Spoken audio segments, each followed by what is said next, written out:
ఒక్కనొక్కని బట్టలిప్పదీసి కొడితే తప్ప ఇందిరమ్మ గొప్పతనం వాళ్ళకు అర్థం కాదు అని చెప్పి తోడుకలు తీస్తే అధ్యక్ష, ముఖ్యమంత్రిగా చెప్తున్న ఒక్కనొక్కని బట్టలిప్పదీసి రోడ్డు మీద తిప్పిస్తా అధ్యక్ష.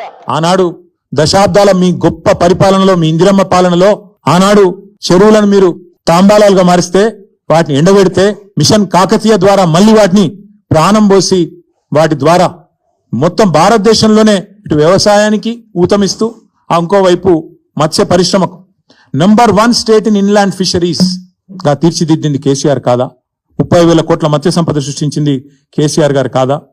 ఏపీకి, ఆంధ్రప్రదేశ్ కి ఉమ్మడి రాష్ట్రంలో కిందికి గోదావరి గలగలా తరలిపోతుంటే, ఇంకోవైపు కృష్ణమ్మ బిరబిరా పారిపోతుంటే ఆరతులు పట్టింది నీ పార్టీ, కిందికి నీళ్లను తీసుకుపోయింది నీ పార్టీ. కానీ పోరాడి తెలంగాణ సాధించి ఇవాళ తెలంగాణను ఆనాడు దాశరథి గారు చెప్పినట్టు ఒక్కొక్క బట్టలు గుడ్డలు ఊడదీసి కొడతా అని చెప్తున్నా. నేను తోలు తీసి బట్టలిప్పదీసి రోడ్డు మీద నించో పెడతాను. నీ తొడుక్కున్న బట్టలు కూడా ఉండవు లేదు చూసుకుంటే.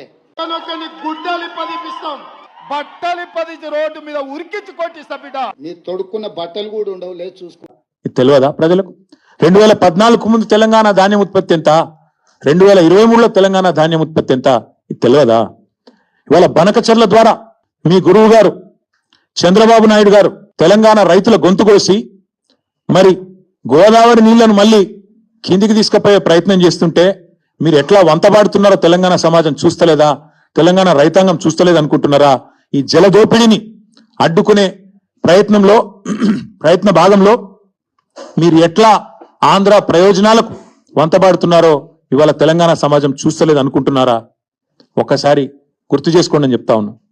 ఆనాడు వలసల జిల్లాగా పేరుపడ్డ పాలమూరును దత్తత పేరిట దగా చేసిందెవరో, దక్షిణ తెలంగాణకు ప్రాణాధారమైన పాలమూరు రంగారెడ్డి ఎత్తిపోతల పథకాన్ని మేము దాదాపు 85-90% పూర్తి చేస్తే ఆ 10% ఇవాళ చేయకుండా ఎండబెడుతున్నది ఎవరో ప్రజలకు తెలియదా? ఆనాడు నల్లగొండ జిల్లా, మా స్రవంతి గారు ఇక్కడే ఉన్నారు, మునుగోడు, ఆ ప్రాంతం మొత్తం ఆనాడు ఫ్లోరైడ్ బాధతో బొక్కలు పూర్తి స్థాయిలో మూలుగ చచ్చిపోయి దారుణాతి దారుణంగా తయారైతే ఆ ఫ్లోరైడ్ అనే మహమ్మారిని తరిమి కొట్టింది కేసీఆర్ పరిపాలన కాదా? అన్నదాతల ఆత్మహత్యలు ఆపింది కేసీఆర్ పరిపాలన కాదా?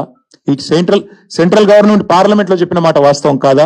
ఇట్లా చెప్తూ పోతే 100 ఉన్నాయి. చివరికి ఎంత దారుణం అంటే నల్లగొండ జిల్లాలో ఫెయిల్ అయిన బోర్లే ఇంటి పేరుగా రైతులు మార్చుకునే పరిస్థితి. బోర్ల రామరెడ్డి గారు, ఆయన ఇంటి పేరు బోర్ల రామరెడ్డి, 57 బోర్లేసి బోర్లా పడ్డ వ్యవసాయం తెలంగాణలో ఉన్నమాట వాస్తవం కాదా?